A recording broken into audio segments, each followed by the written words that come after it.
सानो छ तर स्वर्ग छ, अल्प छ तर आँखो छ, खुट्टा छ तर आफै विश्व छ, दूर छ तर दूरताको दिव्य जादु। महाकवि लक्ष्मीप्रसाद देवकोटाले भने चाहिँ नेपाल घुम्न, बुझ्न अनि यसलाई समीक्षा गर्न सायद एउटै जुनी काफी नहोला। यस्तो ठाउँ हो नेपाल जहाँ उचाइको कुनै सिमाना हुँदैन। यो एउटा यस्तो ठाउँ हो प्राप्तिको। यो कथा हो हाँसोको, दुःखको, सेतो हिउँको आवरणमा लुकेको कालो अजङ्गको पहाडको, एउटा अलौकिक स्वर्णिम यात्राको। यो कथा हो तितो तर मिठो थोरङ्लाको।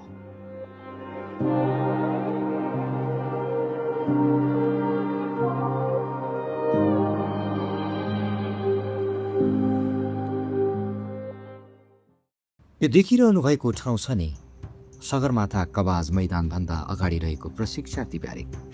तपाईँलाई के लाग्छ, यो ठाउँ यति शान्त र सौम्य रहन सक्छ? यो त कदापि सम्भव नै छैन।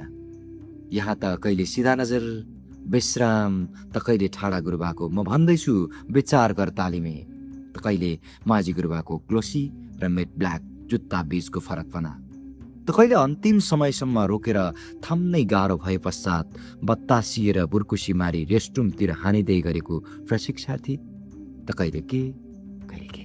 यसै प्रशिक्षार्थी ब्यारेकभित्र रहेका 79 जना प्रशिक्षार्थी प्रहरी निरीक्षकहरू देश दर्शनको लागि भोलि बिहानै देशका विभिन्न 3 स्थानमा रहेका पदयात्रामा निस्कँदैछन्।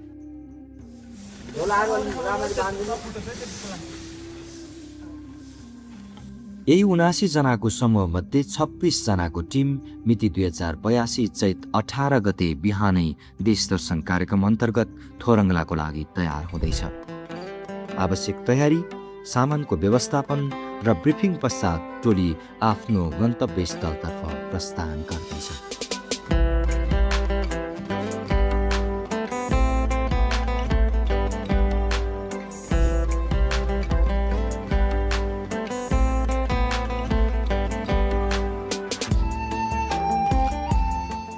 एउटा अनौठो विचार, सोचाइ र अपेक्षाका साथ सुरु भएको यो यात्रा नयाँ ठाउँमा पुगेर टिकटक बनाउने, फेसबुकको प्रोफाइल चेन्ज गरिहाल्ने सोचले बिहानको 4 बजेबाट कालो चस्मा भिरेर तयार भएका झिल्के प्रशिक्षार्थीहरू पुरै यात्राभर आफ्नो बसको सिटसँग यति टाँसिएर ढलेका छन् मानौ उनीहरू क्लासरुमको पछाडिको सिटमा बिहानको पिटी खेलेर आइबसेका छन्। यसरी अधिकांश समय ढलेका प्रशिक्षार्थीहरूले खाना खाने, नाच्ने र फोटो खिच्ने जस्ता अन्य महत्त्वपूर्ण इभेन्टहरूमा भने जोरदार सहभागिता जनाए।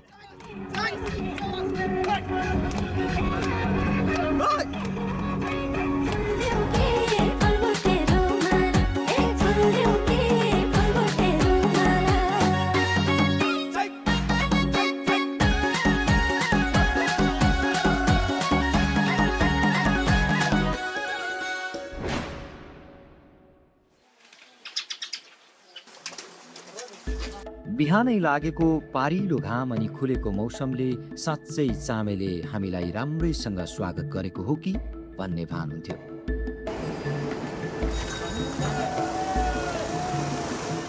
भ्रमणको सेड्युल अनुसार जिल्ला प्रहरी कार्यालय मनाङका प्रमुख प्रहरी नायब उपरीक्षक हरिप्रसाद पौडेलज्यूबाट जिल्लाका सम्पूर्ण पक्षका बारेमा जानकारी प्राप्त हो। अल्को अल्प पर्यो भने के हुन्छ, एकदम त्यो अल्टिट्युडमा जाँदा अल्को अल्प पर्यो भने तपाईलाई लेक लाग्यो भने पनि त्यसलाई चाहिँ झन् रिड्युस गर्ने सम्भावना हुँदै हुन्छ।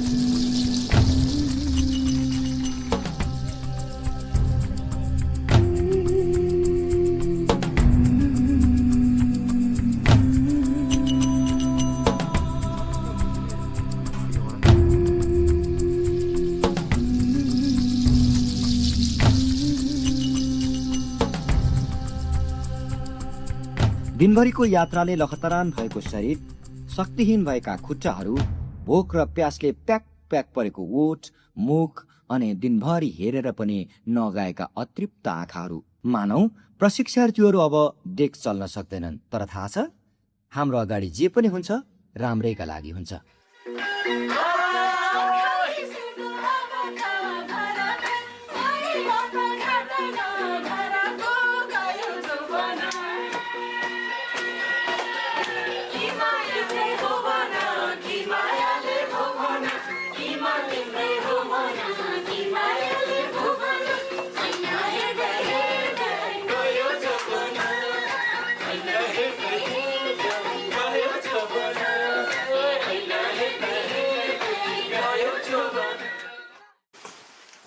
औषधि खाने, कोप बोक्ने, अक्सिजन बोक्ने होइन सबै तामझाम गर्ने भनेको हाम्रो मोरल मन बलियो बनाउनलाई हो। करिब 1400 मिटरको उचाइबाट सुरु भएको हाम्रो यात्रा तेस्रो दिनमै 4000 मिटरभन्दा माथिको उचाइमा पुगेकोले सबैलाई केही असहज महसुस भइरहेको आभास हुन्थ्यो।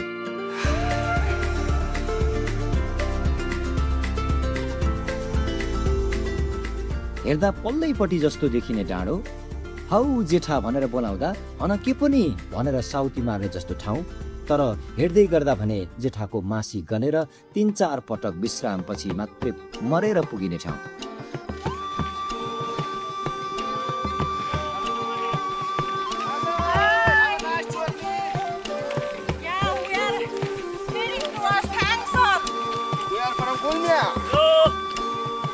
यात्रामा भेटिने उराट लाग्दा ठाडा गोरेटोहरू, त्यसमा ओहोरदोहोर गरिरहेका स्वदेशी तथा विदेशी पर्यटकहरू, सामान तथा मानिस बोकेका घोडा तथा खच्चडहरू देख्दा झन्डै 15-20 किलोको झोलाले थिलो पारेको ढाड लिएर बट्टा नै खाली हुने गरी धसेको सेतै सनस्क्रिनले समेत उज्यालो अनुहार नदेखिएका प्रशिक्षार्थीहरूमा ल्यान्डस्लाइड एरियालाई कटेर जाने क्रममा स्टिक नै बाङ्गिने गरी लड्दा समेत मनमा कुनै किसिमको अस्वाभाविक दुःख थिएन।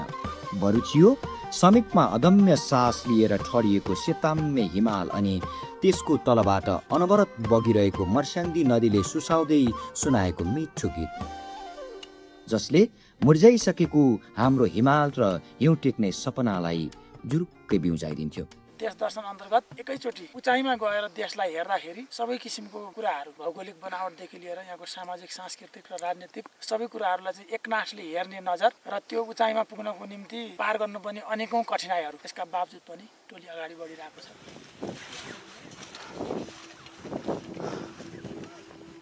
प्रकृतिको पनि उत्तिकै समर्थन रह्यो यसमा। बेलुका हिउँले राम्रो स्वागत गरे। जाँदा ढुङ्गा माटो रहेको बाटो, फर्किँदा पुरै हिउँले ढाकेको थियो। कहिले पुगेर हिउँ खेलौँ भन्नेहरूलाई अब चाहिँ हिमाल र हिउँ दुवै टाउको दुखाइको विषय बनिसकेका थिए। धेरै गुलियो पनि ठिक नहुने रहेछ।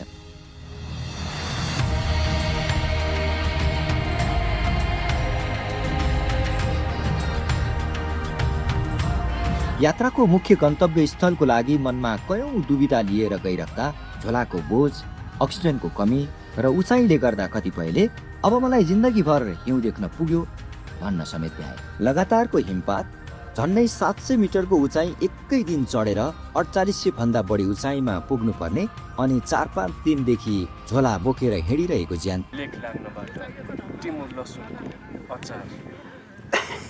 बेलुकातिर थोरङ्ला पासको प्रवेशद्वारमा आइपुग्दा बरु 12 दिन पिटी कुदिन्छ तर आइन्दा ट्रेकिङ आइँदैन भनेर एकजनाले मनको बह पोखिहाले। खैर, मनमा बह छ र त सङ्घर्ष छ, सङ्घर्ष छ र त सफलता छ, अनि त्यही सफलताको प्राप्तिमा नै त पुरा जीवन समाहित छ। लगभग 4.5 को यात्रा थोरङ्ला पासको लागि हाइकमबाट 4800 मिटरबाट 5400 सम्मको यात्रा। एउटा यस्तो ठाउँ जसको लागि यो टिम कयौं दिन अगाडिबाट शारीरिक र मानसिक रूपबाट तयार हुँदै थियो, जसमा सबैको सपना अडिएको छ, जसमा सबैको सुख, दुःख अनि सङ्घर्षका कथा लेखिएका छन्, जुन हामीभन्दा अझै 600-700 मिटर उचाइमा थियो। प्रतिकूल मौसमका बावजुद बिहान 4:30 बजे सुरु भएको हाम्रो यात्रा लगभग 11 बजे गन्तव्य स्थल पुगेर सकियो। थोरङ्ला पास आइपुगेको छ टोली। सुख र दुःख मिश्रित भावना लिएर एउटा छुट्टै सन्नाटाका बीच उभिएर आफैलाई प्रश्न गर्दै थिएँ, के हामीले साँच्चै सक्यौं? के साँच्चै हाम्रो सङ्घर्षको कथा लेखिएको हो? नेपथ्यबाट थोरङ्लाको सम्पूर्ण वातावरण प्रतिध्वनित हुँदै एउटा ध्वनि गुन्जमान भयो, स्याबास 184। जिल्ला प्रहरी कार्यालय मनाङबाट 2 जना गुरुवाहरू हाम्रो यात्राको सारथी बन्नुभयो। उहाँहरूले यात्राका दौरान पुर्याउनु भएको सहयोगबाट मात्र यो पदयात्रा सम्भव हुन सक्यो। उहाँहरूलाई हाम्रो टोलीको तर्फबाट विशेष धन्यवाद।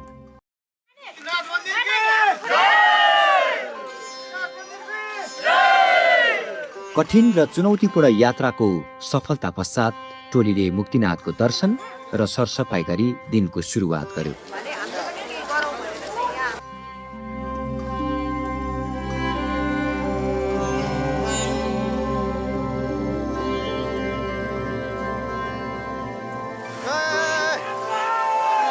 पश्चात बाटोमा रहेको मार्पा गाउँ तथा रूप्से झरना हेर्दै सुन्दर नगरी पोखरामा आई प्रदेश प्रहरी कार्यालयमा प्रहरी नायब महानिरीक्षक दिपेन्द्र जीसीज्यूसँग अन्तर्क्रिया कार्यक्रम भयो।